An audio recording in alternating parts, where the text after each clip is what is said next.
Good morning. What's up, gang? Day 17. How's everybody doing? It is Thursday. Man, we've had so much crazy stuff going on. Thursday, day 17. I've got some fun updates for you guys. Oh my gosh. So I'm gonna wait until there's at least one person viewing this to share it because I had a really good conversation yesterday that I was really upset I didn't record. Um, yeah, it was a conversation I really wanted you guys to hear because it was how how do you get a deal under contract with an agent, or the same principle could have applied to directly to a seller, but like how do I make an offer and be like, hey, I'm like, I will be looking to wholesale this. Yesterday we had a bunch of crazy stuff happen, right?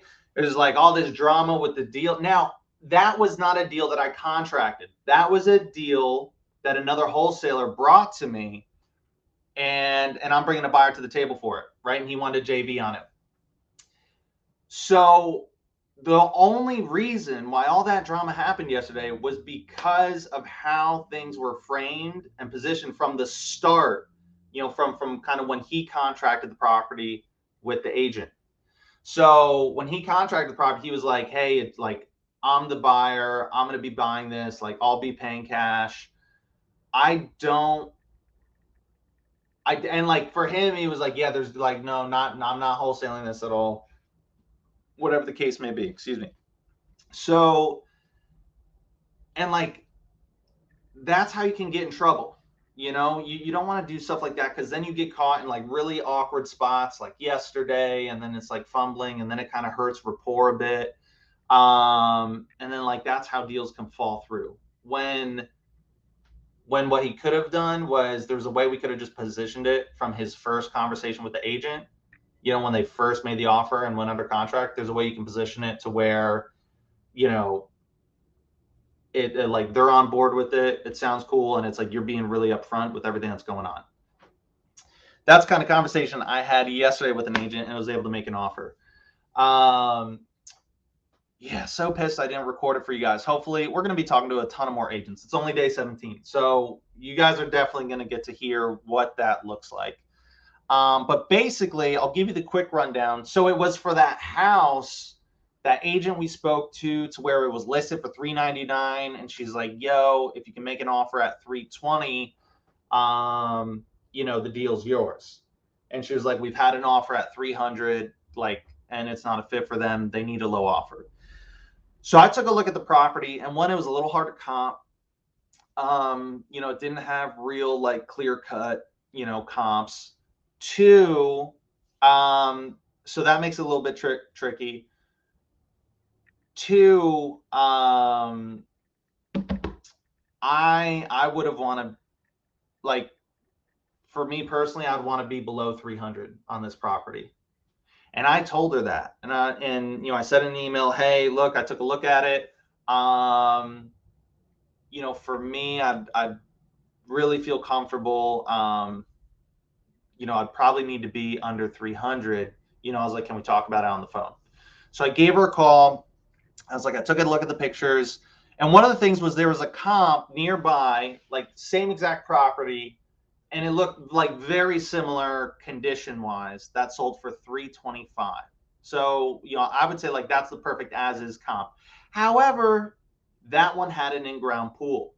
So, and sometimes you gotta like kind of help coach them or instruct them on what you want them to do. So I was like, hey, this is what I'm looking at. Like, this is kind of one of the biggest things that I'm looking at is, I can't really come up to 320 because this house, and it even looked like similar condition and everything's the same. I was like, it sold for 325, but it had an in-ground pool. And I was like, maybe if you were to kind of, show this property to the sellers and kind of explain to them a little bit, maybe they'd be willing to come down. Right. And that's how we say it. We're telling her, we're like, hey, go show them this comp. You negotiate it with them so that they can say yes to a lower price. Now, she was like, do you think you could do, like 310 maybe? And so here's where the conversation gets really good. I'm like, look, I honestly, I don't think I could do 310. I was like, I really, I don't think I could do 310, but I said, I'll tell you what are your thoughts on, I can make an offer at 310. It'll be an all cash offer. What I'll do is this will allow me to at least walk the property because I won't know exactly. I was like, there's a chance I might be able to do 310, but like I can almost guarantee you, like I'll need to be under 310. But if I'm able to walk it and get some people to look at the property, I'll at least be able to explain exactly why. And we'll know exactly, where things would need to be at and why they need to be at those numbers. So what I can do is I can make an offer at 310, which will allow me to get inside the property and get a good idea, and I can let you know exactly what I'm able to pay for it. I was like, the other thing I'll do is, look, I'll be honest, I don't think I can pay 310, right? We've kind of talked about that. I was like, but I kind of network with a lot of guys that are really, really good. They're investors too. And a lot of times if a property's not the perfect fit for me, sometimes it's a really good fit for them, for whatever reason. Maybe they're already doing flips in that neighborhood or whatever. So sometimes they can pay a little bit more than me. What I can do is if I'm able to get them to come walk through and take a look at the property, if it's able to be a good fit, if I can't do it, but it's able to be a good fit for them, we can just move forward with the same contract and I can just assign it to them. Right. And they can just close on it and, everything works out great. And she's like, okay, yeah, that sounds awesome. Send over the contract. And I was like, oh, well, actually, would you mind writing it up? I'm unrepresented. I'd love for you to represent me as the agent. And, that way you can get both sides. And she's like, okay, cool. And so she sent that over last night. And so I signed the offer and then she's presenting it to the sellers this morning. So we literally told her, hey, we're looking to wholesale this property, without being like, hey, because where people go wrong is they explain it in just like a bad way, right? Like they're not tactful about it, right? They explain it like, hey, I'm looking to shop around, get this property under contract and then shop it around to a bunch of random dudes, and get a whole bunch of people walking through here, so that I can make a buck. That's not how you want to explain it, right? That's not going to help. So, but there's a way you can do it tactfully that they're able to understand. You're not lying to them. You're being straight up. Like she knows everything that's going on, right? And like I just avoided everything that just happened on the deal that you guys saw yesterday. I just avoided all of that, all of it, by just being honest and kind of being able to be upfront with what that looks like. Cool. So yeah, hopefully you guys will get to see that conversation, that type of conversation live. I'm sure you will. We're going to be talking to a ton of people between now. We still got so much time. So who we got? We got Al. Let's go. Al, what's up, Al? We got Taylor in here. Smart. You're the GOAT. Oh, I appreciate that. I definitely don't think I'm the GOAT, but we try hard. What is up, gang? All right. And so that was one update. Another cool thing was we were going to make a decision on an offer yesterday. Dude, it's funny. It's always like just one more day. But it really is going to be today. It'll probably be this morning while we're live. The reason being is one, the hedge fund offer, the dude, I don't know if the dude like leaves the office. He's like, yeah, I'm pretty much unavailable after 3:30. So yeah, wasn't able to get him under contract because we were waiting to hear back from a few other buyers and it was taking longer than we had expected. Then, and that was Keegley that kind of brought those other two buyers to the table. The one that showed up yesterday and it caused all the problems. So remember yesterday, I was like, I'm not crazy with my experience with them so far. Well, actually kind of turned a little bit. So one of the Keegley guys hits me up, and dude, it was like 8 o'clock. He's like, yo, is this still available? And I'm like, yo, if you got a good buyer for it. And he's like what price does it need to be at? And I'm like, we got an offer on the table and it's a good offer. And he's like, I think I can get somebody He's like, I have a guy that's really interested.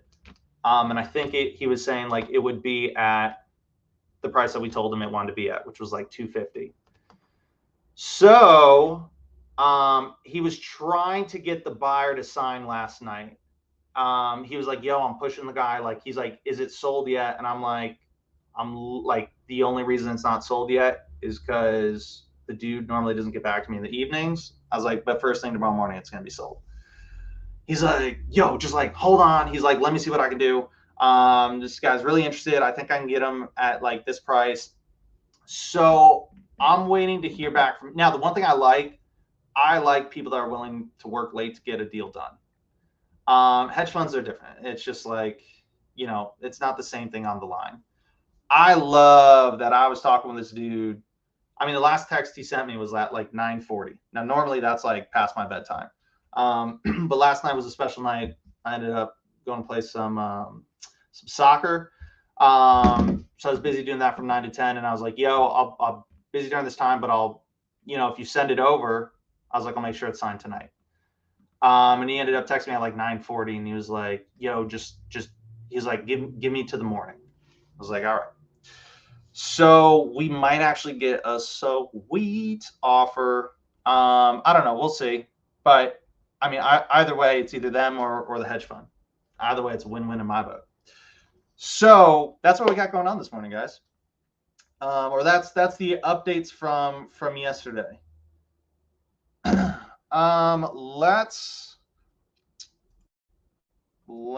So today we're waiting on both sides. One, selling a deal, and then getting a new one under contract. Let's take a sip of coffee.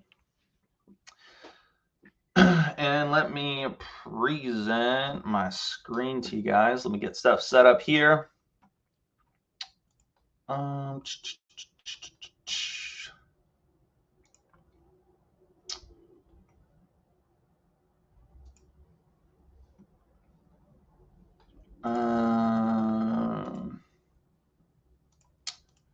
right, let me switch. All right, get this email up. We've got, let's get this email up. Let's get my Podio up.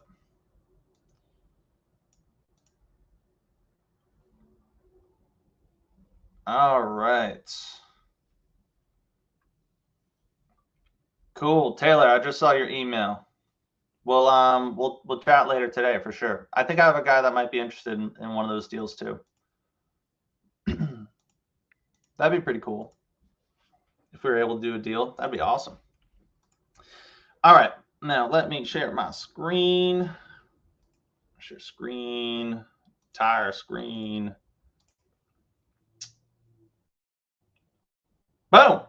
All right. Cool. So what's the first thing we're going to do? We're going to look at our privy emails. What are all these fresh new goodies that you sent to us?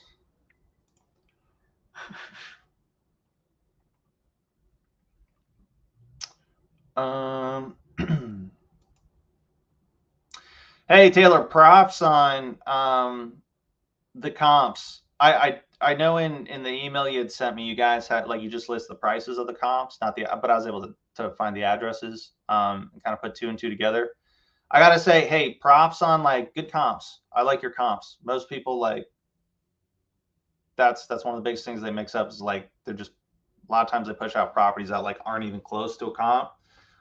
So kudos for doing a really good job with that, because that helps me out a lot. When I look at it, it's always kind of frustrating if I look at a deal from someone and I'm like, oh my gosh, dude, this isn't even remotely close.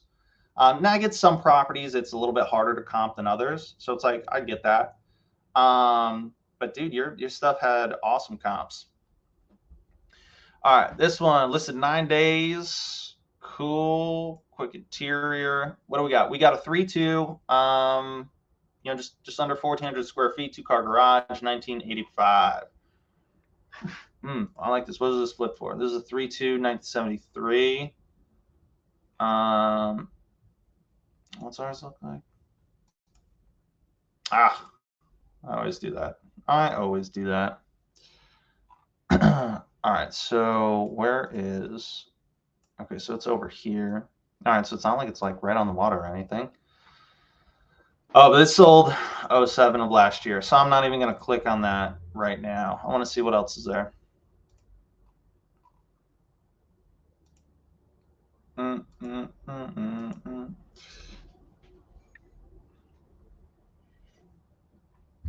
With the Beachman property, that was probably one of the biggest things I got pushback about.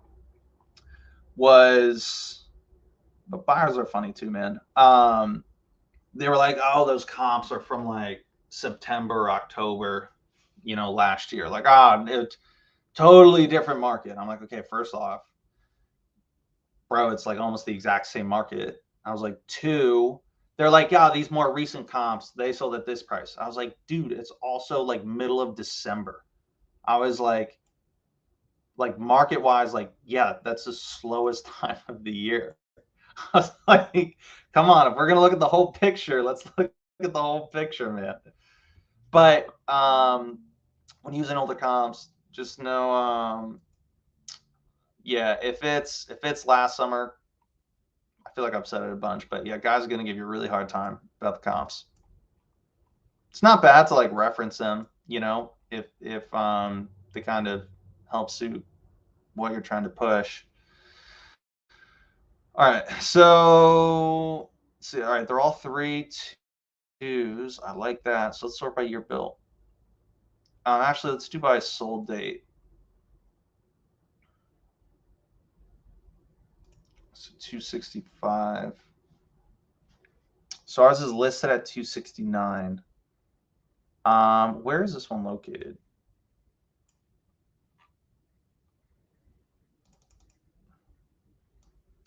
It's a little far out.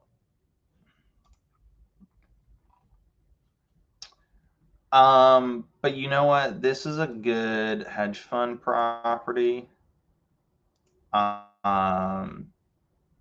will say they can be hit or miss. Man, I thought that one house. So Taylor, I took a look at that other house. I was like, ooh, this might be a really good fit for the hedge fund. Ouch, dude. So I threw out an asking price to him. I was like, yeah, it'd be, you know, which is like around what you know, what you guys had it at. And because they just give a soft number back anyways. He was like, yeah, bro, we're like less than 100K on this one. I was like, oh dang. It's like, all right, so maybe the hedge fund isn't the best fit for all the properties.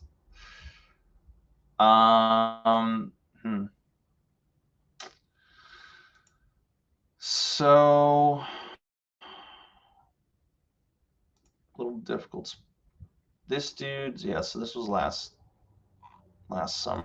And this was this one. This is August. Yeah, I don't really like any of these comps. Oh, just like the date, like they only sold last summer. And the only thing that sold recently,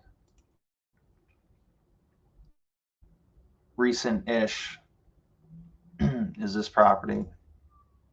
And this is like an exact as is comp.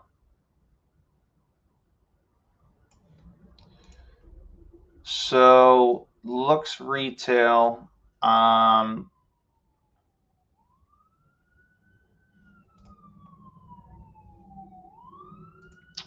You know, I'm gonna add it anyways. Just because it's easy enough for me to just send it. So normally I wouldn't recommend it for most people. I wouldn't recommend like don't waste your time with this property. For me, I got to have a conversation with a dude from the hedge fund, and he was pretty much like, yeah, man, like, no, you're not wasting my time. Like, you can just send me whatever, and I'll just, you know, I'll let you know. He's like, we're not like stupid busy, so he's like, you know, you can, yeah, send me whatever. So I'm gonna send a lot because I really want to try to like narrow down like to the penny, like, okay, what are they looking at and what price point? I think, the one issue I think, yeah, specifically Taylor, with the property I sent them from yours, was they did say that they're like over 300 just usually isn't a good fit for them. So that's why they probably were so steep on the price, is because they like to be at like 300 and under for like total price point.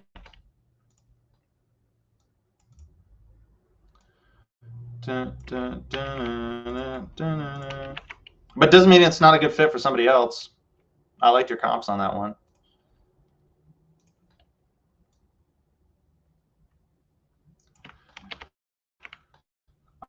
All right, look, this dude. Now, hey, real quick. So bringing it back to everything that happened yesterday. The reason why, like, myself and Nathan Payne, like, why we're so big. I mean, I'm so big on, like, dude, like, you don't need to lie about what you're doing, and it's important that you don't. Because, like, if you guys remember or got to hear the conversation from yesterday that we had with the agent, and this is like my pet peeve with kind of wholesalers that don't operate, you know, in the most ethical way. Dude, she's like, this family, like, they're having a really hard time. They really need this sale to happen. Like, you know, and when we're just making offers and just locking stuff up, and it's like, oh, well, we have an inspection period, we'll just see. Guys, there's people on the other end, like other lives that we're impacting and having an effect on. And, you know, we might know better than to be like, oh, well, we're going into contract, you know, that doesn't really mean anything until we make it to close. We might know that, but other people, they're betting on you performing on that contract, right? They're already making plans, they're already making changes, right? And so same thing, like with the agent I spoke to yesterday, like I told her to tell, like, you know, I need to walk the like, I really don't know. I'm going to be able to I'm sorry, I'm almost certain I'm going to have to. I don't know if I'll be able to buy the property, you know, but I was telling her, like, hey, we can move forward with an offer, but don't have the sellers do anything crazy until we're past inspection, because I really don't know. All right, where's the number for this guy? Let's see if something comes up here. Is this the dude's number? That looks like a generic number. We'll copy it for right now, I guess. What number shows up on Privy for it? So that's the office. We don't want Success Home Sales LLC. All right, let's try this one.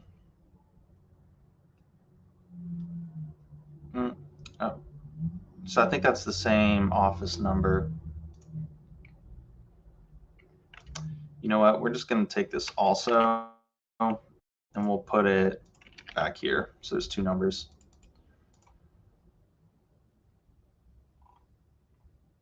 Let's click this dude. Okay, that wasn't really helpful. Put that there.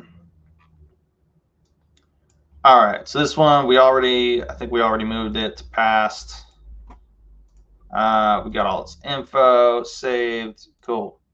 All right, one down. All right. Let's try to get a little quicker with these.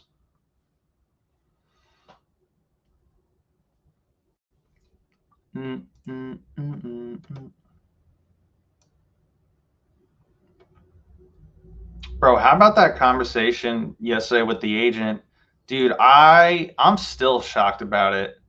That guy Renato that went Friday, and he's like, yo, you know, you could just cut the agent out. Bro, that guy is an agent. Like, that's so crazy, man. Like, that guy. So I'm a little spiteful sometimes, you know. I'm not proud of it. But like I keep a blacklist, like people that are blacklisted. He just made that list. Hence, if you want to know, and I'm happy with sharing that stuff with people. I'm not shy about it. Like, I'll show you guys. It's kind of funny. Bam.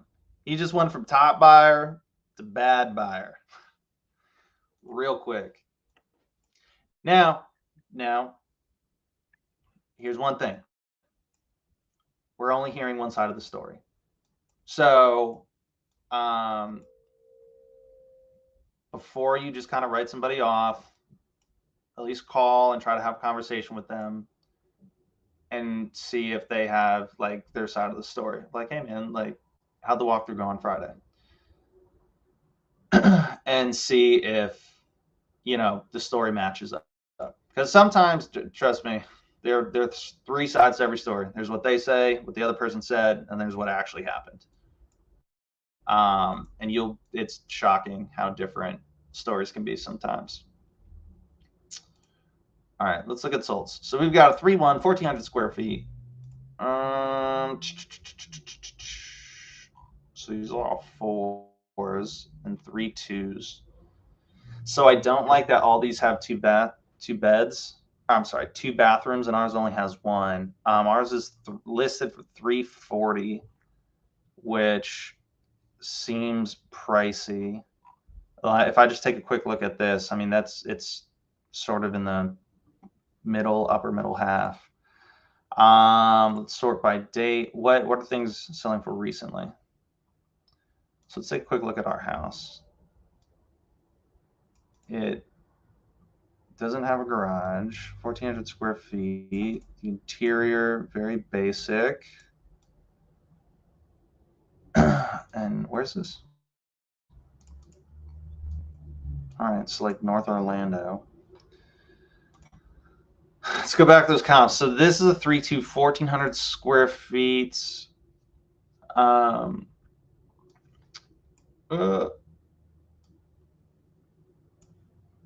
Okay, this doesn't look pretty either.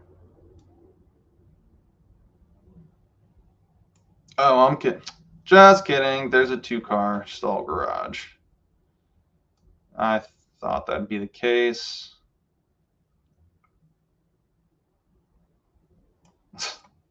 That's funny. You could. Guys, my baby is turning 1 year old next week, which is crazy. Went by so quick. All right, this one we're gonna do failed. Failed soft bet. Boom, let's get that out of here. On to the next one.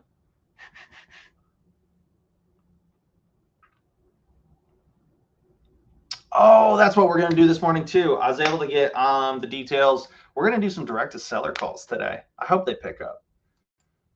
I hope, and by some, there's 2 leads that was sent to me. Brian gave me the address for. This is listed for 260. Oops, what am I doing? Camps. So it's a 4-2, about just under 2,000 square feet. Does ours have a garage? Can't really tell from that angle. My guess is it doesn't. They're all parked outside. No, I think that's a 1-car there. Yeah, 1 car. It's always good to check via pictures because like sometimes this info is wrong. So far, I've like with Privy, I've actually been really happy. I think it's been pretty accurate this whole time. But if you're using like Zillow, it's like a 50-50. Sometimes it's right, sometimes it's not.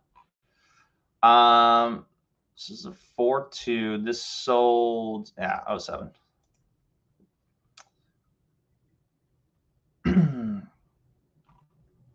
All right. Let's do by sold date. Okay, 3-3. 1,900 square feet. Ours is 1963. So let's look at it. The reason why I like this comp. Oh, did it not click on it? All right, yeah, it's up here. Why is Okay, because it was still on like Street View or something. Very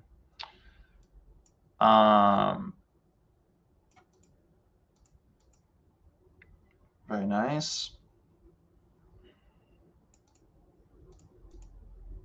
Okay, let's look at some before and after.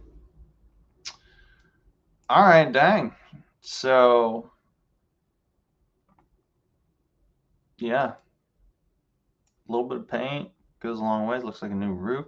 So they bought this for 200 and they sold for 349. And then what's the records look like? So they bought it for 200 last summer.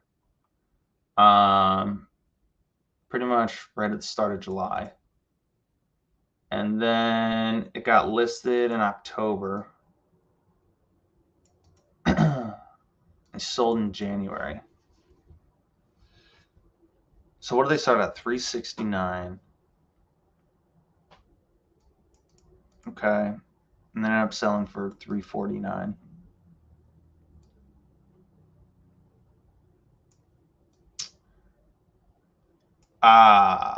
Okay. It's got an in-ground pool. That's so two things I'm actually curious that I want to learn about the market. And these are things that like I'll ask my cash buyers like over time as I get on the phone with them more and talk with them about more properties and talk to new guys. I want to know like what do they value a pool at? You know, if they're like, oh yeah, house with a pool will sell for 20 grand more. Like a car, and like what does it cost them to put that in? You know, is that a job that they do, job that they're like, it's like, nah, man, it either already has a pool or it doesn't. And like a carport, you know, what how much value does that, you know, do they look at? How much do they add, you know, for a carport versus not a carport, you know, or how much value can that add to the property? So these are like little things that are specific to your market that you want to know. Like I said, West Michigan, one of the big things was the basement. You know, it was either like, hey, does this have a Michigan basement or does it have like a full basement? A Michigan basement, it's just like dirt, you know, dirt and whatever down there. A full basement is a lot of times they would finish the basement and then that would add like a bunch of square feet to the house and be another living space, and that would, I mean, that would add like a big chunk of change to the value of the property. So full basements, even if it was unfinished but could be finished or is like half finished, that would add a lot of value to your house. So this dude sold for 349. He bought it at 200 though. He bought it at 200 and theirs had a pool. Let's see if there's any more because there's no pictures here really. Let's just see if Redfin has any. I'm pretty sure this is going to be fail though, because even if it does have a pool and whatnot, 269 is pretty steep. Let's look at some of the other comps though. So, but this is a good flip. So 4.2 sold for 350. Okay. So yeah, that's big carport, right? Yeah.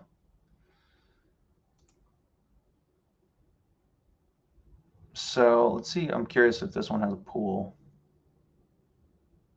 So no pool on this one, but it does have this nice big carport. That's on December. So I'm really liking 350. Now I feel comfortable saying 350 as an ARV-ish because this one didn't have a pool, right? And the other one did. But this one still sold. Man, that's crazy. So this sold for 350 prior to this one, and this one had the pool. So here's the 350. Where's the 349? Oh, 349 was up here, so maybe different-ish neighborhood. Maybe, or maybe not. The other thing is that one's like an as is, right?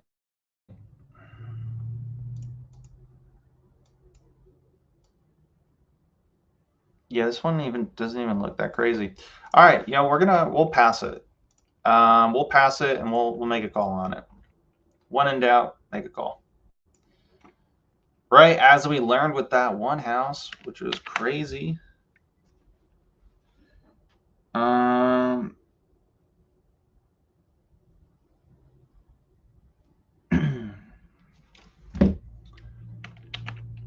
right. Oh, it is 9:40. I need to hit up Chuck.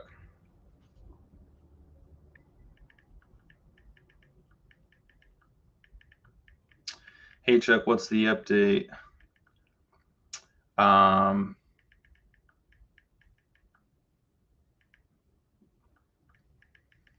Mother buyers pushing to move forward and get paperwork signed.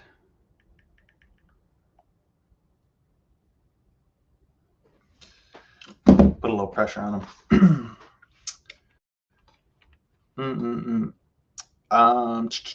What was I doing? We passed this one. We're adding this name.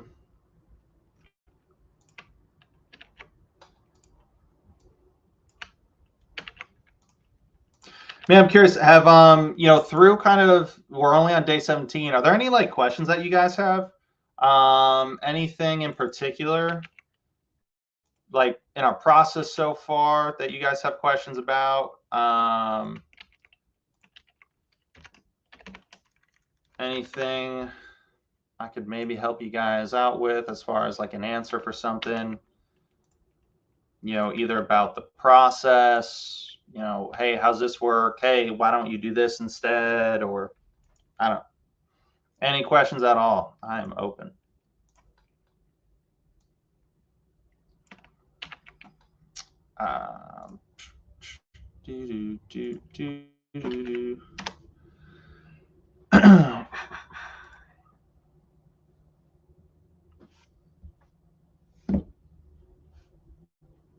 Come on, realtor. Or wait, let me, will it bring me to his brokerage?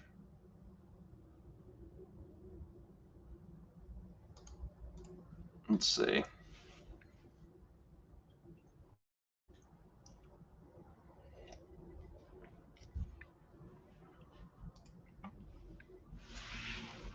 Every time I have a question, you always explain it before I even get it typed out. Love it. Well, that's good. I'm glad I'm able to do that for you. Well, if anything does pop up, just let me know. And honestly, that's probably why I'm not. So I think I probably spend a little too much time explaining stuff. I almost want to do a video, like maybe at the end of the challenge, of like, hey, if you're not streaming and explaining, like this is what your day should look like, and just show you like a day of just like going hard, and just being laser focused. Because explaining stuff and kind of training and because I want you guys to be able to get a lot of value out of it. It chews up a lot of time. Like oh my god, I would have been, I don't know, I would have had like I don't even know how many calls already. And here we are still trying to find this dude's number. So we went to Realtor. Let's try this first one. I don't think we looked at it. I was just going to bring me the same website. Here we go.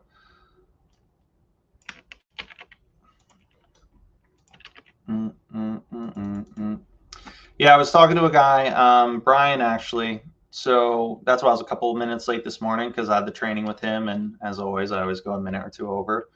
One of the things I was talking with him about is, I think it was him, or was it with you guys? One of the biggest things I think, wholesalers, especially newer wholesalers. Yeah, I think I was talking with him on Tuesday about it actually. Is got all that stuff. Cool. Is I think, like, especially for newer wholesalers, a lot of guys they kind of get it wrong as far as not having proper expectations when kind of coming into it and starting out. Because there's so many interviews and YouTube videos and pocket where it's like, oh, one phone call made 90 90 grand, or like, oh, first week into wholesaling, made 45K, and it's like, dude, but that doesn't tell the full story. Like, and so people come in with those kinds of expectations. All right, here's a house that needs some work. Okay. They're asking 90 grand. Wait, oh, it's 2,100 square feet. I'm already not a fan of it. If it's a 2-1, right, not an ideal house, not an ideal neighborhood, and it's not an ideal rehab, right? Full gut. But like that's not the house somebody wants to do it on. Well, let's just see what else. Yeah, everything else is 3-2. That's not helpful. This is a 2-2 that's sold for 100. Okay, well, maybe because it was just a lot.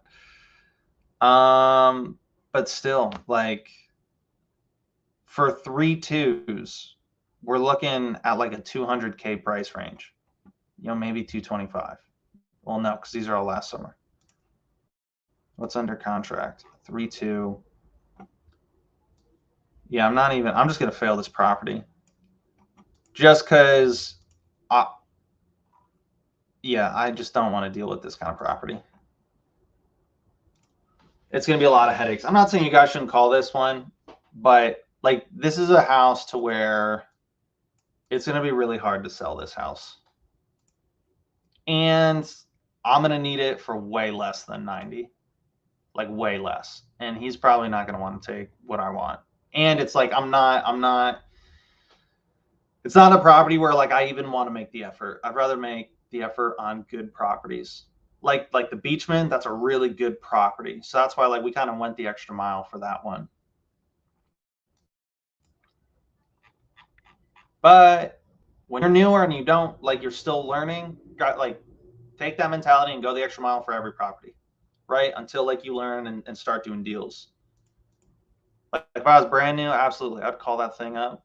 I'd make an offer and I'd try to wholesale it. And somebody probably can. I don't want to. It's not what I'm looking for. All right.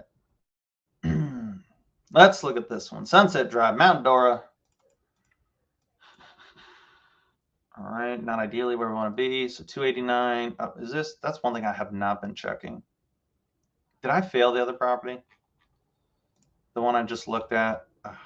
It's going to bother me if I can't remember. I just want to make sure it's not still popping up. No. This one.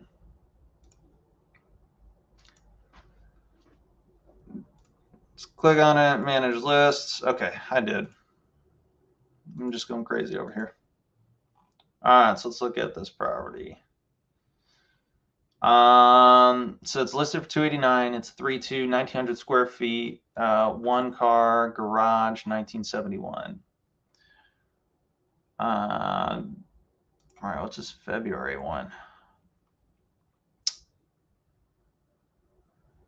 So it's 3-2, 1,700. Where's this? So this is over here. Ours is right here.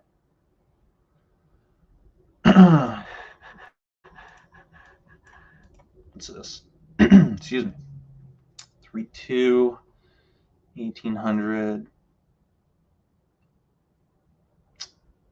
I mean, this property doesn't look great. This kind of listing reminds me a lot of the one with Glendis that we called. It had like one picture of the exterior we called, and she's like, "Yeah, I know." The sellers are like, they're not going to get anything close to that.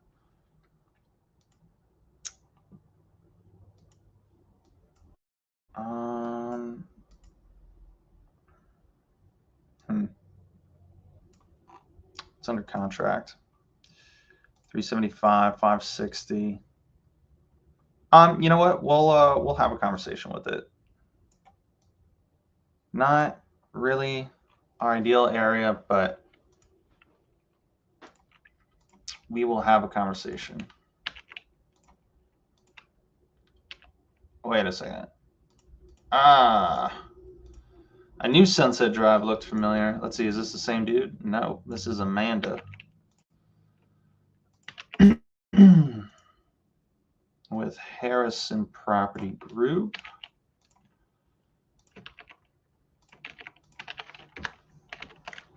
What's zip code? All right, let's look up Amanda's number.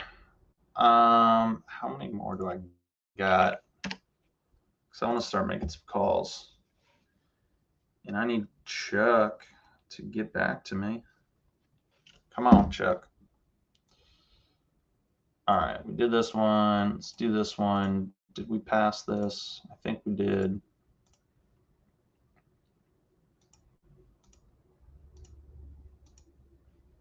We just got to add her number. Is Realtor going to have it?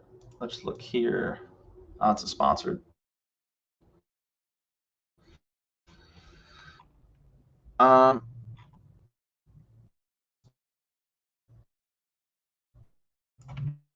don't remember. Let's see if Realtor.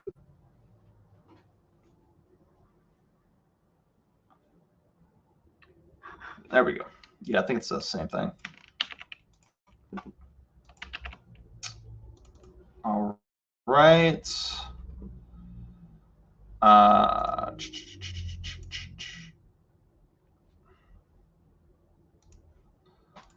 183. We're in Orlando. That's why I like. Okay, so we know it's by Pine Hills. Yeah, this needs some work. Some work. If this, so just at a quick look, I'm gonna say this is probably a lot higher than I would need to be at. What's this? This is a 3-2. Where is it located? Is this one? No. No.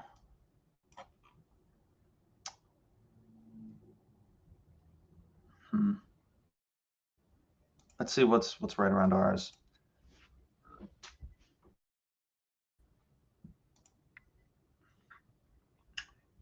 So ours is a 3-2, 1,700 square feet, one car garage, 1959. This looks pretty good. What's the front of ours look like?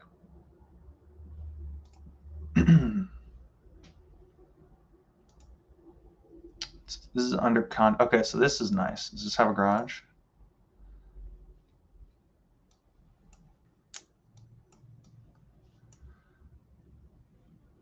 No garage.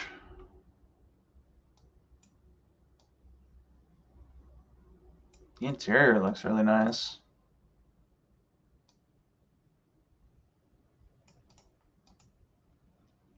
Nice little fire pit back there. Okay. I like that. And where's it? So that's like right by our property. So I actually really like that as a comp. We don't know exactly what it's selling for, but it's under contract right now. And we didn't look at how many days it was on market. But 310, so 185.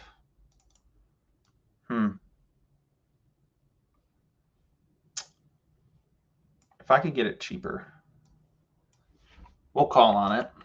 Because I think 183 is like a little too high. I don't think it's going to sell at that price with the amount of work that it needs. But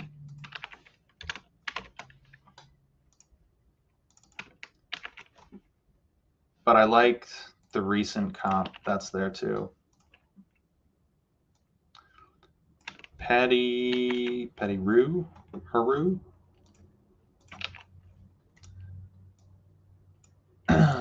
Pam Real Estate.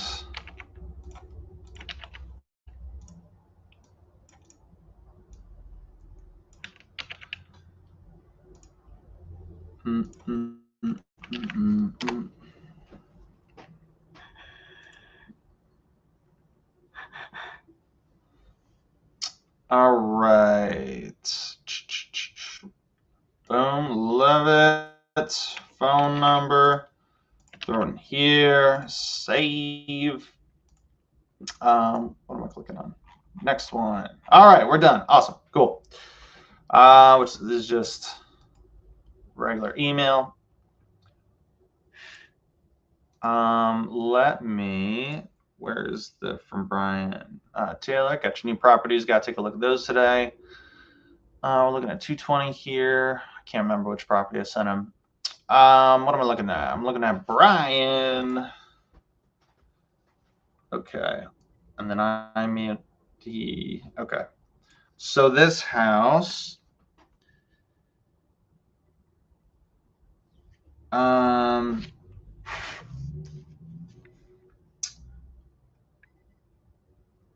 Let me look at the details that he sent. So this is going to be a direct to seller conversation. Let me bring up the details right before we call so I can give you guys some feedback. All right, so the address, that's what we needed. Oh, did I pass this? I feel like I say that on every single property I look at. So my bad, guys. 3405 North Orange Blossom Trail. Why is it doing that? There we go. Okay, doesn't give me anything. So let's try Redfin. I want to see if we can get a picture.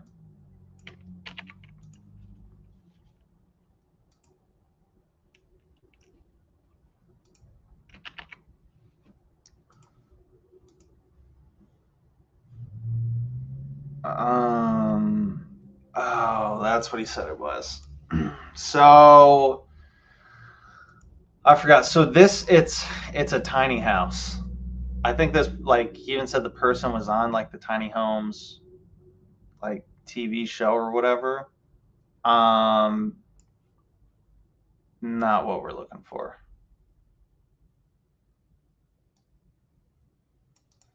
$675 per month. Thought that must be rented. Oh, okay. The expense is $675 per month. Includes water, trash, septic, and Wi-Fi. Yeah, I really don't want to call a tiny house. This is a lead from another wholesaler. Man, I really want to have a direct seller conversation with you guys. But that's going to be such a weird property to call on.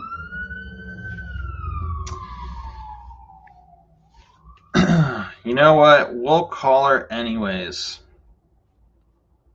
We'll see if she answers, just to show you guys a little bit of what that sales process can look like. So it's direct to seller, 720-324-9092. And Jackie. Jackie's her name. Let me get out my scripts. Man, so I'm probably going to be a little rusty. It's been a minute. But we'll see how this goes.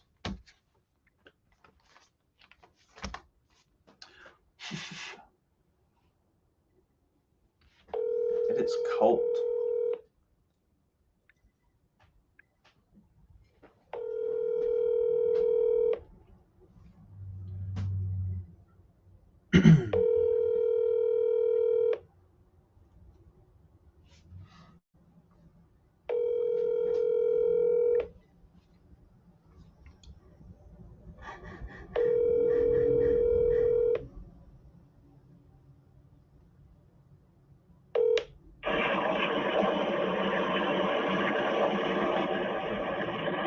Hello?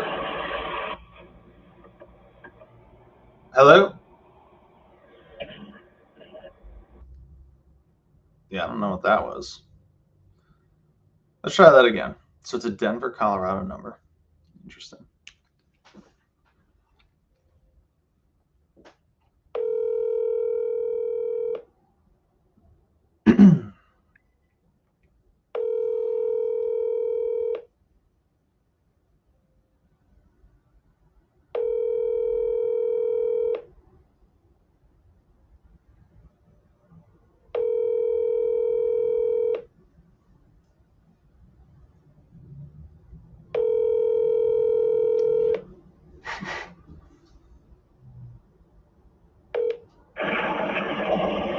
Okay, I think that's like the voicemail. All right. Guess we're calling some agents instead. Love it. All right, we're gonna start with some of these new ones. I also want to, specifically for the hedge fund properties, I want to kind of make a separate list because I'm just going to be kind of blasting this dude with all these addresses just to get a feel for like what price points they're going to be at with certain stuff, even the stuff that isn't a deal for him. But first and foremost, let me call Chuck. See where we're at with this deal.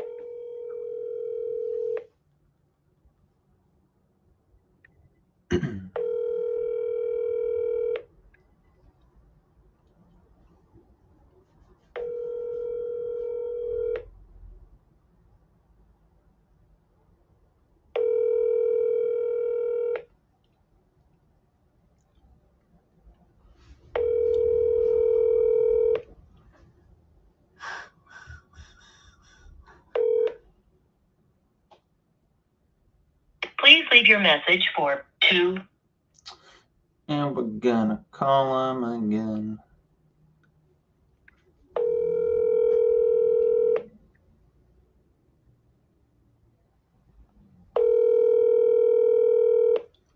Come on, Chuck.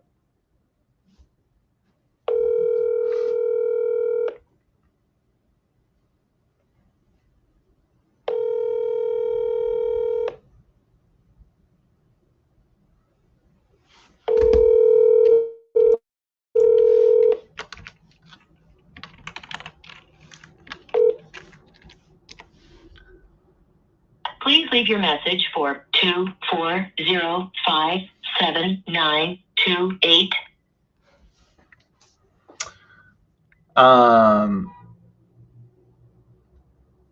So I was looking up his area code just to see what time zone he's in.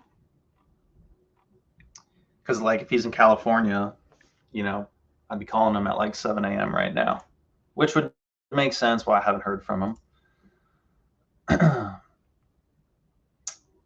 But that is not the case.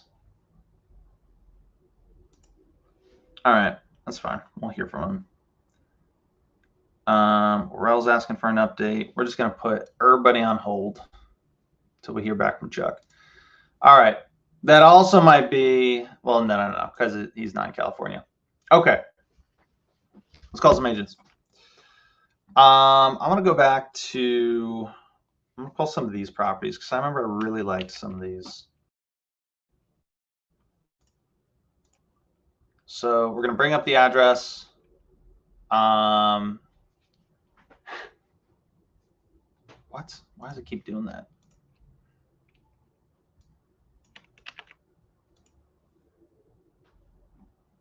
It's kind of annoying. All right, so I guess I have to do it twice. This one's under contract. Let's not call something under contract right now. Let's do this one. Lake Nina Drive.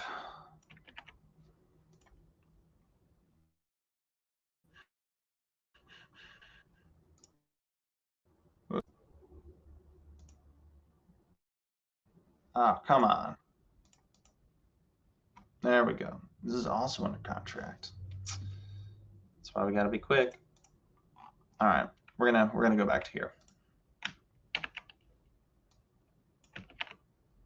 So I'm still gonna call those other ones, but some ones that aren't under contract for you guys. All right, we're gonna bring up a new privy tab because that one is like freaking out.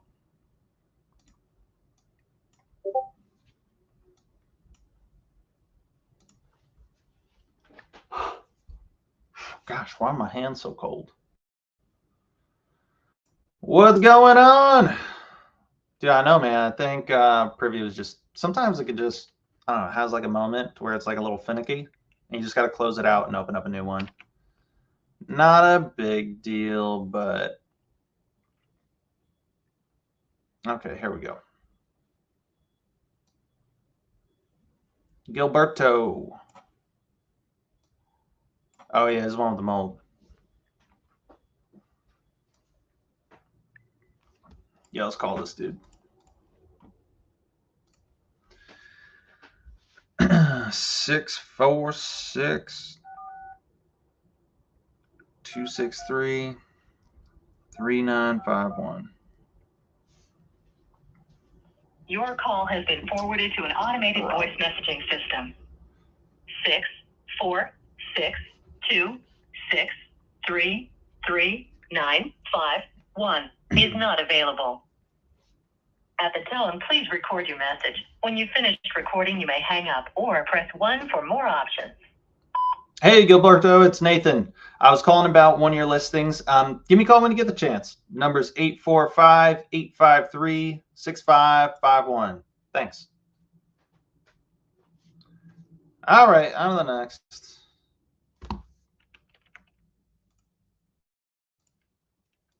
All right. Apopka. All right, what are we looking at with this one? So it says a before and after. So they bought for 106. Excuse me. Listed for 169. But is it an investor property? So offers ceramic tile, laminate floors, huge backyard, blah blah blah.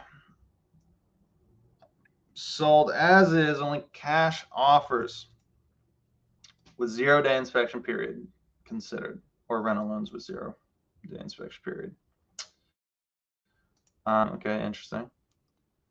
So what's ours is a 2-1. It's a 2-2.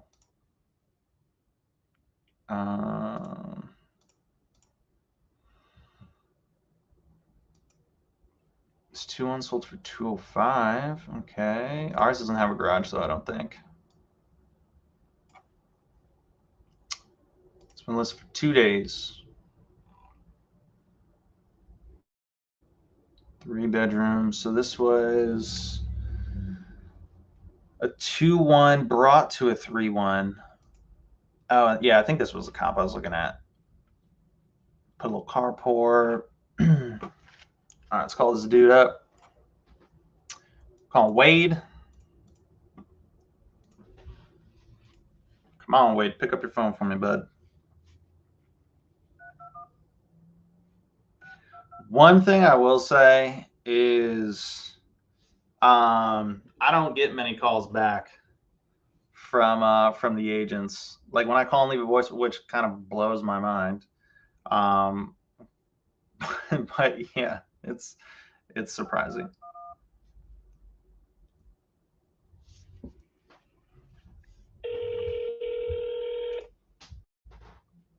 Florida Property Group, this is Jan. Hi, Jen. I was looking to speak with Wade. I'm sorry, Mr. Stafford is not available. May I help you with one of his properties? Yeah, I was actually just looking to kind of have a conversation and ask him a couple questions about one of his listings. Is there a better time I could call him, or I don't? Does he happen to have like a cell phone I could call him at? I can take your name and request a return call, or I may be able to answer those questions for you. I'll tell you. Yeah, why don't you just kind of take my number down and I can speak with him a bit later. And may I have your name? Yep, name's gonna be Nathan Valle. Vally?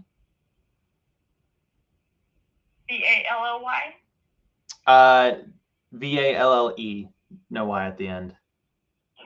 I know, catches everybody off guard. And may I have your number, Nathan? Best number to reach me out. My cell phone is 845-853-6551. And may I ask which property it regards? The one on South Atlas. 313 South Atlas? Yep. Okay, but I am customer service, and I could probably assist you with those questions.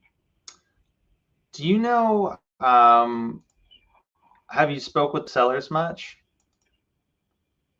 What is your question regarding? Well, I was looking to speak with Wade about the property, and I'm interested in it, but I guess it depends on kind of what the sellers are looking for, and what's a good fit for them. So you're looking for price advice, correct? No, not just that, but I also have kind of specific questions about property, things, do you know of anything that's needed for the property? This is a bank-owned property. It is an REO. The seller does not provide previous property history or disclosures, Okay. so we would not have knowledge of any repair list or anything of that nature. This property is an as-is handyman listing. It does need repair. We don't know exactly which repairs nor how much they would cost. Oh, got it. Didn't realize there was an REO here. No problem. And that's the same thing Wade would tell you. I do apologize. No, not a problem at all. I appreciate it. That answers all my questions. Okay. You can also reach out to you, or are you good? Nope. I'm good. But thank you so much. My pleasure. Have a great day. All right. You too. Take care. Bye. That was funny. All right. So we're not really looking to call an REO. Because an REO, it's listed for 2 days. Remember that conversation we had with the last REO agent? She was able to kind of fill us in. So we know that they're not going to be interested in taking a steep price less than this anytime soon. All right. Oh, Al, are you getting this call info from owner's information and privy? So what we're looking at, so all the properties we've been looking at, all the properties on this list, we're taking a look at them. We're seeing, hey, do we want to pass it? Does it pass and we'll make a call, or do we not want to? If it passes, what we're doing is it has the agent information. It has the brokerage right here, the brokerage and the name of the agent that's representing the seller that has this listing. And then what we're doing is you saw me kind of Google, like I'll take this and I'll copy and I'll paste it into Google, trying to find the cell phone number for the agent. And what I'll do is I typically like, if there's realtor.com, I'll just click on that and I'll click on one of these websites and I'm looking like a mobile phone number for the agent, right? Office, cell. They're the same one. But what I would do is I would copy this number, which is what we have, and I would paste it right here. And then that's the number that I would call, and I would reach out and I would talk with the agent that represents the seller on this property.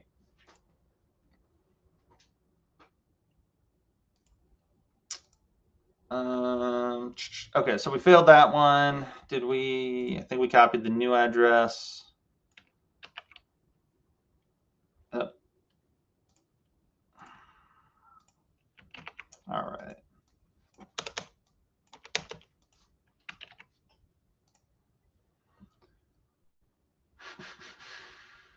Was it 2 days ago? This one, I think they said it needs work. Fixer upper, cash buyers only, as is. Just taking a real quick look. Okay, so maybe like, what's ours is a 3.3, 1,300 square feet. It's only got a carport.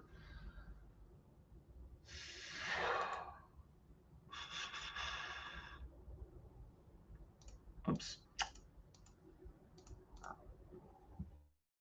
So real quick glance, maybe like 350-ish ARV. Let's call him up. Calling Donna. Donna. Ah, Chuck, just send me text.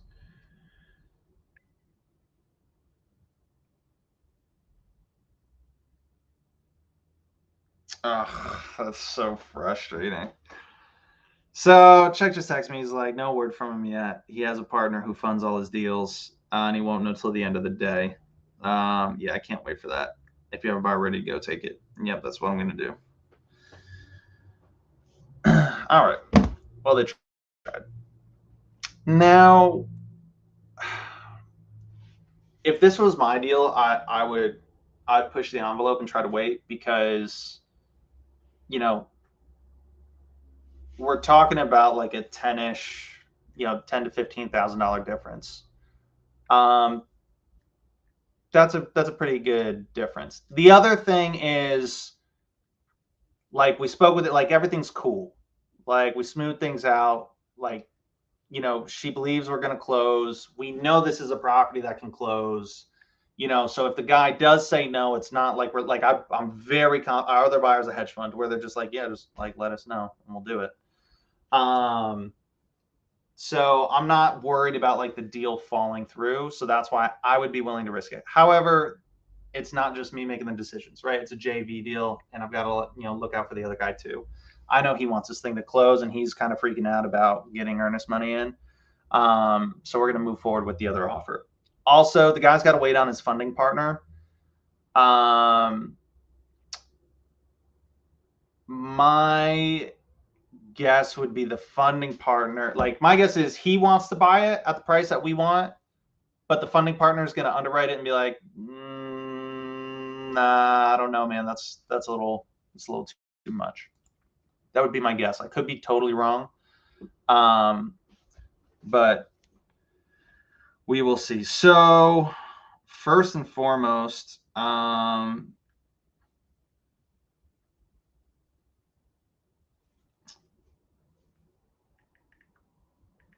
this will be a double close.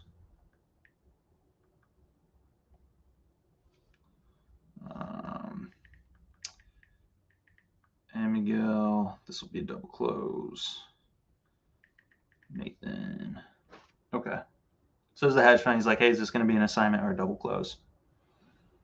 This is going to be a double close because the contract is not assignable. Honestly, the conversation we had yesterday with the agent, I even bet you if I were to be like, hey, can we, like, we've got the guy lined up, blah, blah, blah, blah.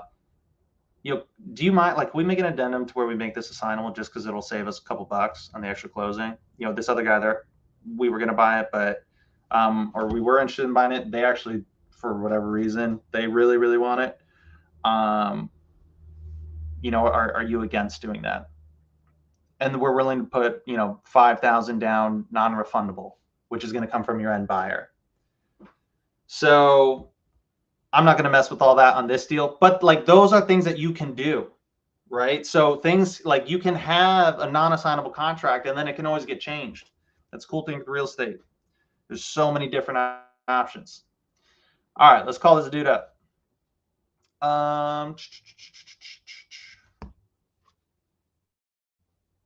Which house? This house. Donna. All right, sorry we got sidetracked. Again, right? What's the most important thing? What's closest to the money? 920-4667.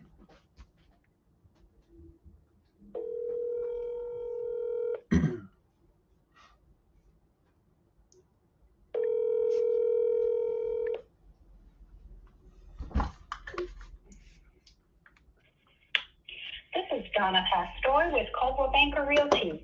I'm unable to answer the first call, but what about the second?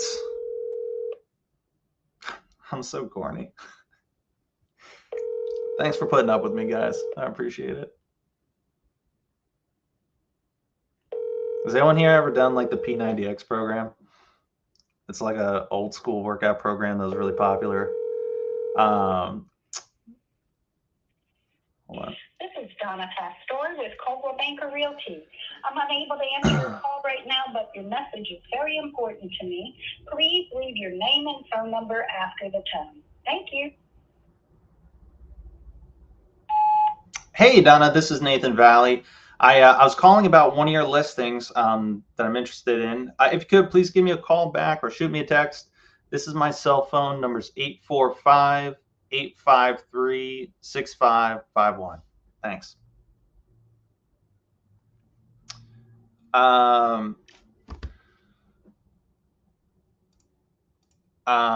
So P90X program, the guy, like the head guy, his name's Tony Horton. And He's like, if anyone's ever done this program, you kind of already know where I'm going with this. He had like he was funny. I liked him, but dude has like had the corniest jokes. I mean, guy was ripped out of his mind. Kudos to him. But yeah, I feel like I can relate to that guy sometimes with the corny jokes. Why is this one popping up as off market? Does anybody know?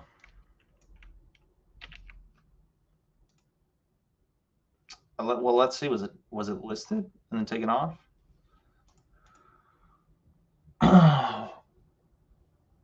We just added this one.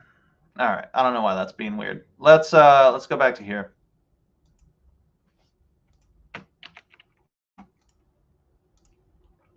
Tatum.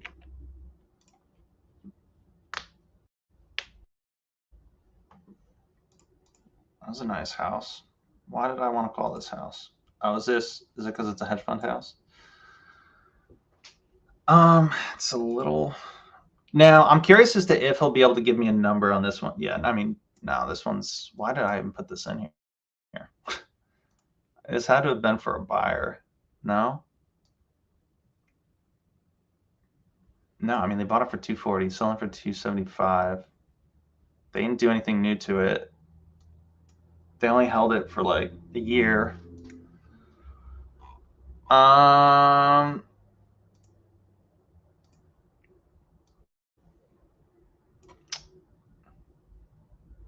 You know what? So 3 beds, 1 bath. Roche's not advertising price. We'll never ask you to wire money. Okay, well that's good enough.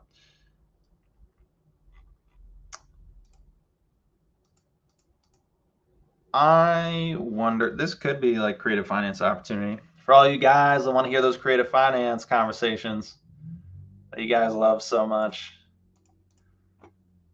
Let's call this dude. Oh, I didn't have a number for him. Let's see.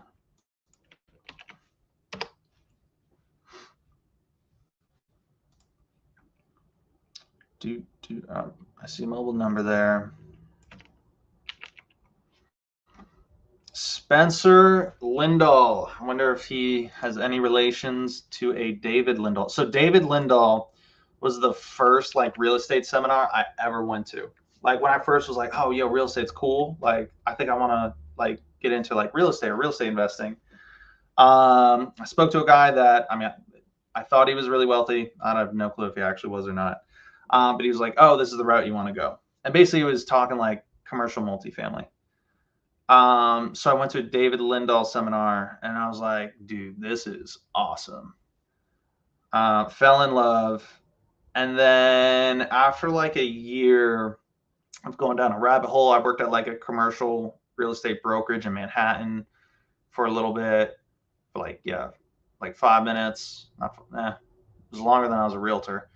I basically got to the point where I'm like, okay, this isn't where I want to like start. Like I love the idea. I love a lot of stuff, with commercial and multifamily, but not like this isn't for me right now. And then eventually I ended up being like, yo, I want to start with wholesaling. And I'm so glad I did. 801 427 1611.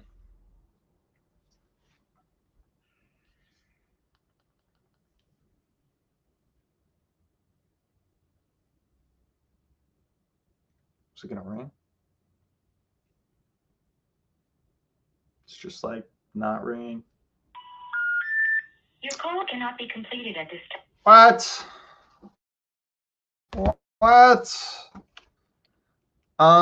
These are both the same. Let's just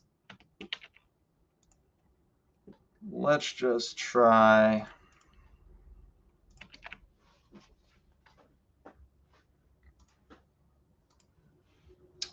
Um, 205 271 0165.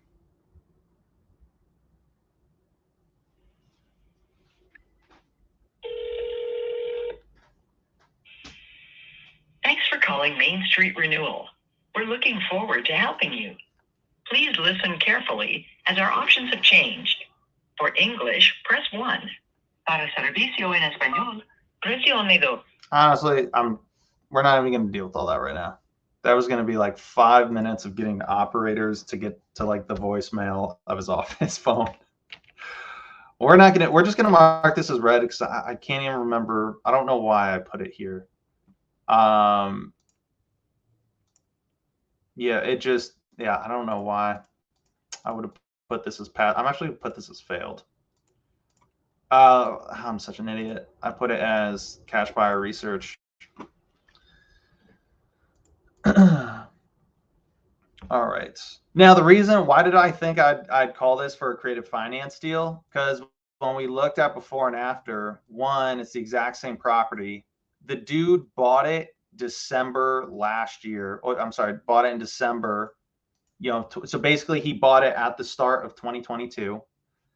And then he's trying to sell it at, like a year later. And we also know he bought it for $240 and it's listed for $275.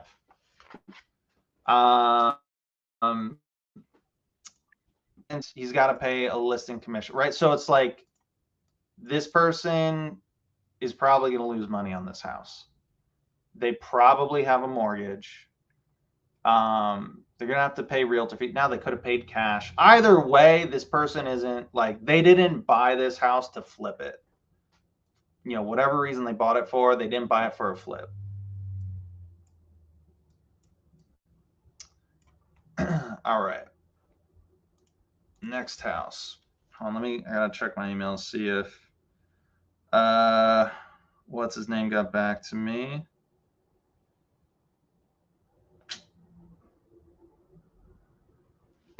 That's what I'm talking about, Miguel. All right, so I was waiting to hear back from him just because I needed to confirm. So originally they were like, "Hey, we can do the offer at $235." I was like, "Bro, if you can do," I was like, "Hey, if you guys are able to come up to $240 and do a $5K deposit today, we can move forward."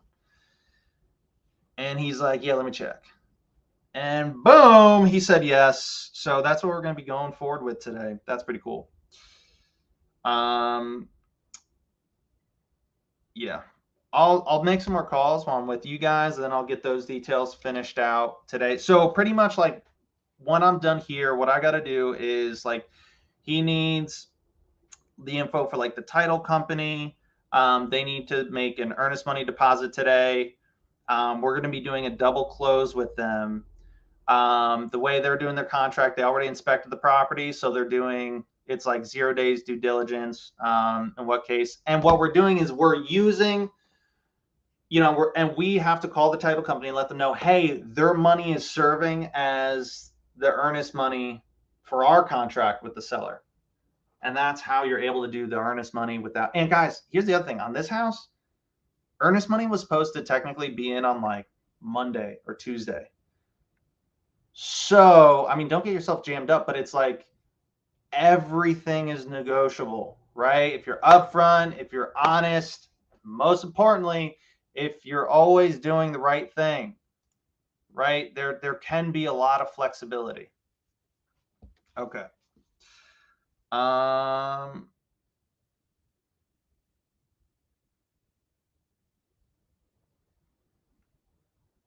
Okay, I'll get back to him in a minute. All right, let's call up some houses because I want to find another deal.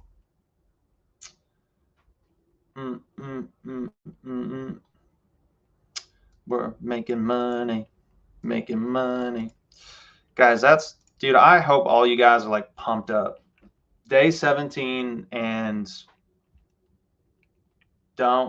we didn't make money yet. You don't make money until closing day.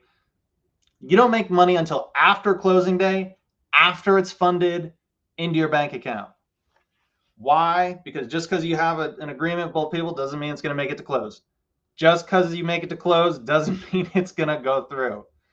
Just because you make it to close, everybody signs, and it's like a day, 2 days later, still doesn't mean you're going to get the money. Ask me how I know from my painful experiences. Dude, I had a deal one time. Bro, we had earnest money, everything. Like, not, they didn't even get it. Or no, I'm sorry. We did get the earnest money deposit from her. But dude, she was at the closing table. She signed the documents. And like the next day was like, nah, I don't want to do it. For literally no reason other than she was just like, I don't know. I don't have a good feeling about this one. And honestly, it was a smoking deal for her. I was like, dude, like, what do you mean? Um, the attorney representing her was like, yeah, we're gonna give her her money back. We're like, how? That doesn't make sense. And he basically he got on the phone and he was like, dude, I get it. He's like, I understand why you're mad. I understand you're mad at me. He's like, I understand. He's like, legally, 100%. Like this deal should close, and you should get like full money, and everyone's paid out. He's like, and yeah, like you could totally sue her or even me. He was like, but this was a deal in like Virginia or something. He was like, if my client like wanted to do something, and he's like, if I still made this deal go through, even though she was like, hey, I told you no, even though all the paperwork and everything is like, yes, this has to go through now. He's like, if I didn't do what she wanted, he's like, she could make a complaint and I could lose my license. And he's like, dude, I'll handle a lawsuit any day over losing my license. And he's like, people have lost their license over that. And so he was like, dude, look, I'm really sorry. He's like, but for me, it's like, he's like, I can't risk it. I was like, oh my gosh. I wasn't mad at him because, like, you got to empathize and put yourself in their shoes. But moral of the story, guys, don't spend the money until like it's in your bank account. And stay focused until the deal's all the way through. Like you got to be on top of your game, like till that money's in your bank account. And the best way to not freak out about it is go get more deals, which is what we're doing right now. So this is a list for 200. It's 4/2/1962. Let's call them. How long has it been listed? 20 days. Adeline.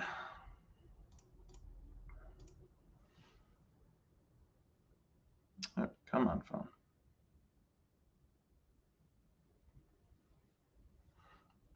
All right, so 407. Let me text Aurel. Yes, I'll call you in 30 minutes. Sorry for the delay.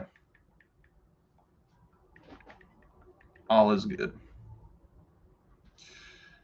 All right. 407-346-2569. Guys, the other thing is, like, if you're JVing with someone, like, especially if you're working with like other, you could be new, the other person could be new too, or if you're experienced, whatever. If you're working with newer people, even if they're experienced, like, be on top of like communicating with them and like keeping them informed. Just because this deal might be like the only one they have on the table, and it might be like everything to them, or whatever the case. Emotionally, they might be really invested in this one deal. And so it's like they're always freaking out, hey, like, is there an update? What's going on? What's this? What's that? Even if you don't have an update, or even if there's not much of an update, just at least be quick to respond to them, and keep them informed. And because if you're only getting back to somebody like once at the end of the day, and like you're not really reachable and this sort of thing, they're not going to want to work with you on the next one. So make it easy to do business with you. All right, Adeline. Is it Adeline? Adeline?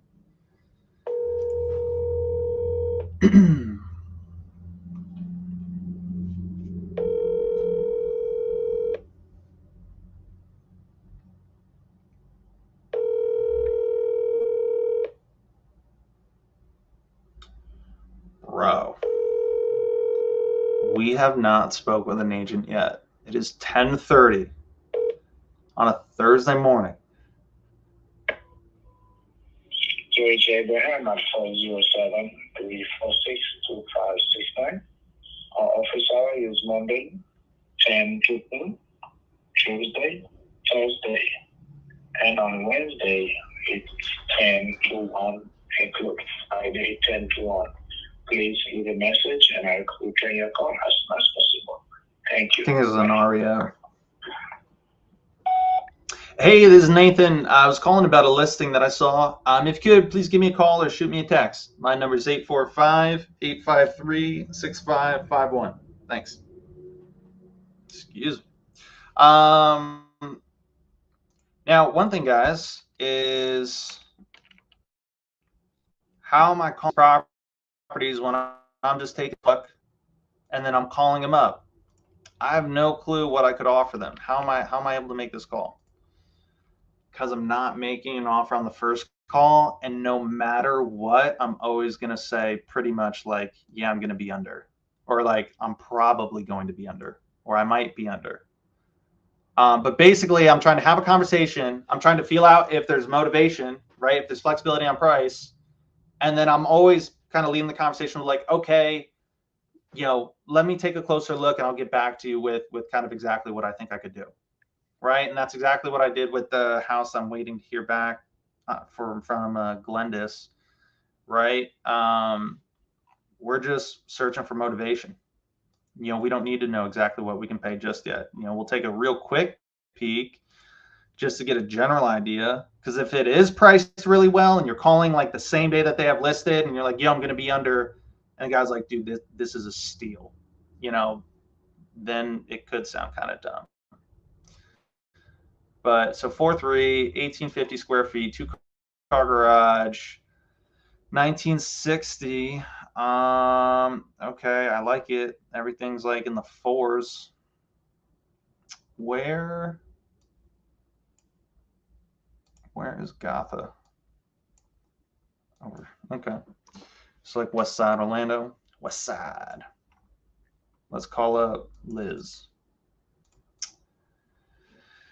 Hey, yo, Liz. Let's call her. Come on, Liz. For the love of God, please answer the phone. I want to talk to somebody. I'm getting lonely over here. 4919. Guys, this is what's going to happen. She's going to answer. She'll be like, hey, before you talk, we're only accepting offers at like half price. Hello, this is Liz. Hey, Liz, this is Nathan. How you doing? I'm doing well. Thanks for asking. I was calling about a listing I saw of yours on Market Street. I'll see if you had a minute to chat about it, but it sounds like I might have caught you in the middle of something. Oh, I'm about to walk into a client's house, but I'm going to change it pending today. We're under contract. Oh, cool.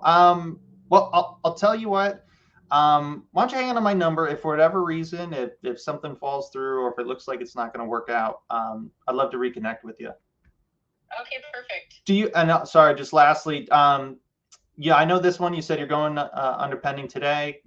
Congrats. Do you happen to have anything else, either on market or off market, that is maybe similar to this one or could use a little bit of work? I do, but I'm an investor myself, and I work with a hedge fund. So if it comes for me, it's probably not a good deal. The reason why we didn't snatch up this one is because it is more of a buy and hold, and I just flip them. I don't buy and hold them. Mm-hmm. I have one in Frostproof. Do you know where that is in Florida? I do not. Yeah, it's like an hour and a half outside of Orlando. Okay, is it more rural? It is. It's a 3-1, which obviously, I don't like that one bedroom. Mm-hmm. But I'll start on probably this week to fix it up and flip it, so it'll be turnkey. Okay. I'll tell you what. I know you're kind of busy right now. I don't know if you've got some time later today. I'd love to kind of reconnect and chat a little bit more. I don't buy everything myself, but I do also kind of have some guys in my network that, one, I also work with a few hedge funds, and I also work with some local guys that can buy pretty competitively. Always happy to chat. I love that you kind of have buyers and you kind of know the business. My thing is I'm not looking to waste anyone's time, and not everything's a good fit for me, and maybe some stuff's a good fit for you, and I could even send it your way. But yeah, if you have time later today, I'd love to chat a bit more about it. Yeah, if you could just send me whatever you have via email would be better for me. Like you said, our time is super valuable. Yeah, so right now I'd love to chat and kind of learn a little bit more as to what you're looking for. Because what I do, I operate a lot differently from most guys. I don't, just kind of get something and blast it out to like 5,000-10,000 people. I really just work with a really core group of really, really solid guys. And I only send you kind of exactly what you're looking for. That's a good fit for you. Just to kind of cut off there, I will buy anything commercial, residential, multifamily, anything. I've been doing this 11 years, so my network is super big. If the numbers make sense, we'll buy it. Okay, and when you say the numbers make sense, I'm primarily just looking at the residential side. I don't really do much with commercial, unless it's like a commercial size lot. I work with a large developer for commercial, so we do like that. Honestly, just if I were you, I would send it to me, because if it's land, then I send it to my agent Adriana, who has a larger network of land. If it's multifamily, then I have an agent for that. So I kind of scan the numbers, look at it, and see, and then go. But hey, I just walked in. Yeah, let me let you go. I'll tell you what. Yeah, anything commercial that comes my way, I'll just shoot it to you. But maybe another time we could reconnect on the residential side and chat just for an extra minute. Okay, thanks. All right, thanks so much, Liz. Take care. Okay. Bye-bye. All right. So, interesting conversation. Couple things with that one. So it was kind of funny. She's like, oh, nah, it's probably not a good deal. Like, if I'm looking at it, and I'm looking to give it away, like, it's not going to be a good fit for you. There's a lot of people that say that. Also, that's one of the challenges of a wholesaler, and that's one of the things you need to communicate to your buyers is depending on the deal and depending on what you do. Like, if you actually buy and flip houses, like, a lot of your buyers sometimes will be like, oh, well, if it's such a good deal, why don't you buy it? Bro, if, like, I don't know if anyone's flipped a house, like, you already know the answer to that question. And sometimes it's kind of funny as to why buyers even ask that, because, dude, like try flipping multiple houses at the same time. It's a nightmare. I didn't even handle it. I was just kind of part of that conversation, got to get a good like inside look as to what goes into all of that. And like, dude, it like, yeah, like no one's not trying to do flips at volume. I don't care how good of a deal it is. Like, if you only have so many crews or so many guys, or like, you only have so much capital. There's so many different things that come into play. But like, seriously, some things are better deals for other people. Some people can pay more than others for whatever reason. Sometimes you won't understand the reason. They might not necessarily explain it to you. Like, dude, this guy can pay 30 grand more than the other person. And like I said, the one example I gave was depending on what the person does with the property. When we think about, like, we're buying and selling real estate, a lot of times we're only looking at it through the traditional lens of like, oh, someone can either fix this up and sell it as a single family house, or they can fix it up and rent it to a yearly, lease renter. Like, if someone's buying it to turn it into a business, like, that's worth something totally different, right? If they're like, dude, this property is exactly what I'm looking for my business, that's going to gross like $2.5 million a year, they can pay more than the person that's looking at it for just a single family rental. So it kind of all depends.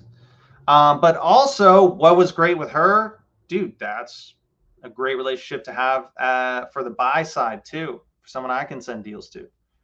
The other thing, I was kind of pushy with her as far as like, I'm like, no, I want to talk on the phone. I want to learn a little bit more specifically about what she does, what she looks at.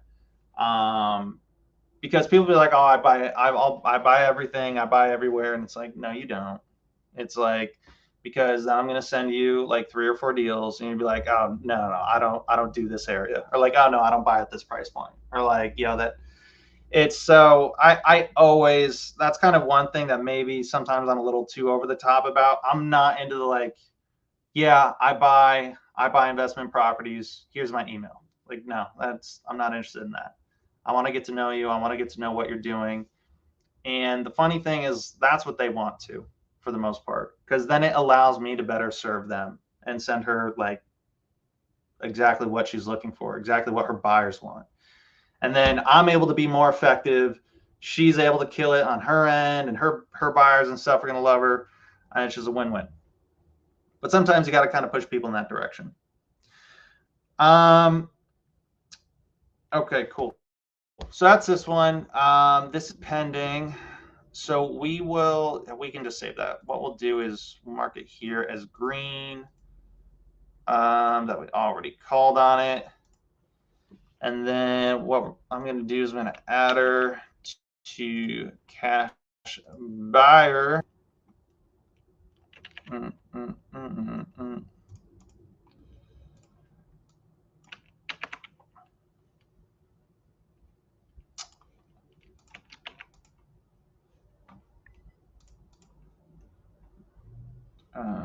We'll do this property. Oops.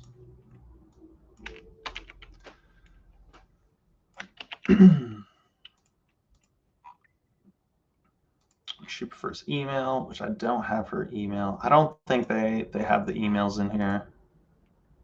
No. That's the only thing. Maybe I gotta ask Benson if that's something like they're working on, or if that's something they're able to get, or whatnot. Is that'd be awesome if they'd be able to have like the agents. It'd be awesome if they had the agent's cell phone number and email like right here, so that we didn't have to do that extra step. That'd be really cool. I'm actually gonna bring that up to him. If he's able to hop on, or if we get to see him on the Friday privy call that Nathan and Payne and myself do, I'd love to ask him that, to see if that's something that they're able to do or something that they're working on, because that would save us a bunch of time. We're going to say average buyer contact in Florida, flex flip. We'll do developer buy and hold. We'll do the whole shebang, realtor.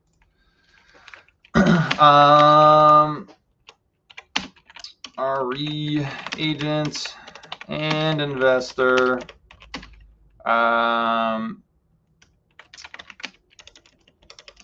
Has a large network of investor buyers, very interested in commercial and multifamily.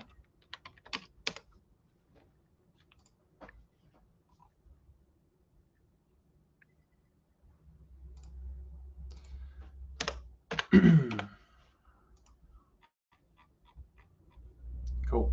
We're gonna save. Oh, we want to give.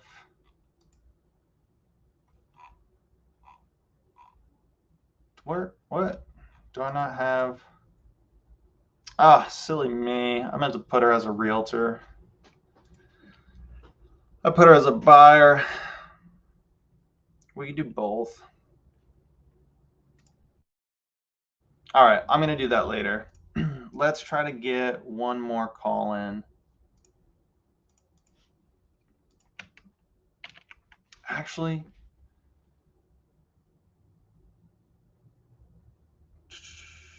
email for the wire instructions. Okay, cool. Let's try that seller one more time, just so you guys can see a little bit. I really want you guys to get to see a direct to seller conversation.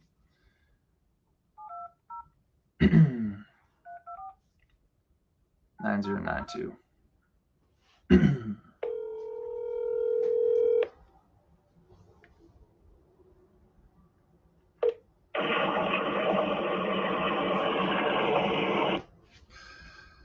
All right, we'll just leave it at that.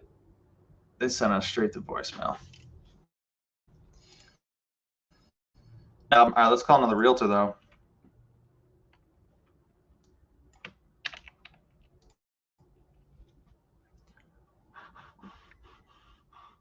Didn't we call in this house? Guys, didn't we speak to Jeff?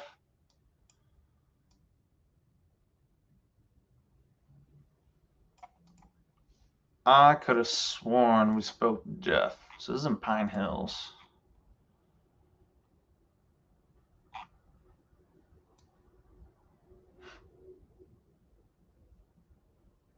When did it go under contract? Okay, so over a week ago. So they're probably past inspection, but we're gonna call them anyways.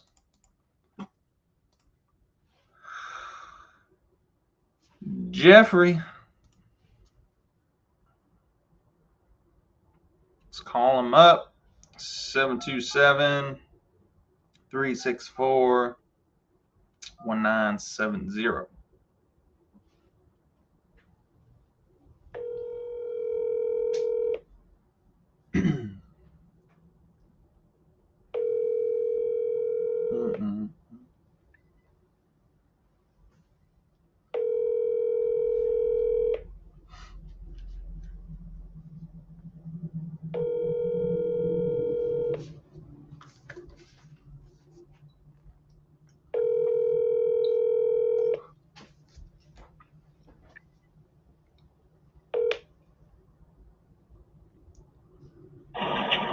You've reached the voicemail box for Jeff Will. Even something like that, you can kind of get some information. So, like, what did we learn in that, like, 0.5 of a second? He goes by Jeff. So that's what we're going to call him.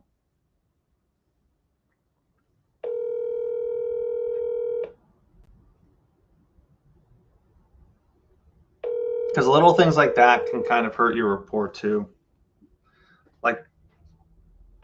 Like for example, my full name's Nathan. If you call me Nathaniel, I'm going to let you know my name's not Nathaniel. You've reached the voicemail box for Jeff Wills. Now you could do Nate, you could do Nathan, but I'm not Nathaniel. That's a different name. And vice versa. I knew a guy named Nathaniel to where like he was like, bro, my name's Nathaniel. Don't call me Nate. Don't call me Nathan. It's Nathaniel. And some people like, you know, especially with something like as personal as like a name, like how you address them. All right, so he didn't pick up. I forgot to leave my voicemail. So we're gonna shoot him a text. Now that's the one thing I haven't been doing is, guys, if you're not streaming and teaching everybody while you're doing it at the same time, call twice, then text. Like call twice and then immediately send a text. Call twice, leave voicemail, text. Boom. And then that is one outreach. That's what you're going to do every single time. So every single one of these agents that I haven't gotten in contact with, ideally what you want to be doing is I want to call them twice, leave a voicemail, and send a text. And then I'm going to try calling them tomorrow. Twice, leave a voicemail, send a text. Or maybe I'll do it again in the afternoon. Like, you know, I tried them at 11, you know, then I try calling them at like 2 o'clock. I'll call twice, leave a voicemail, and send a text. Don't worry about overdoing it. I mean, calling like 8 times in a row, that's a little different. But 99.99% of people, you don't need to worry. Like, you're not overdoing it. You're probably on the other end of the spectrum to where you're not doing nearly enough to kind of push the envelope to get in touch with them. All right. Hey, Jeff.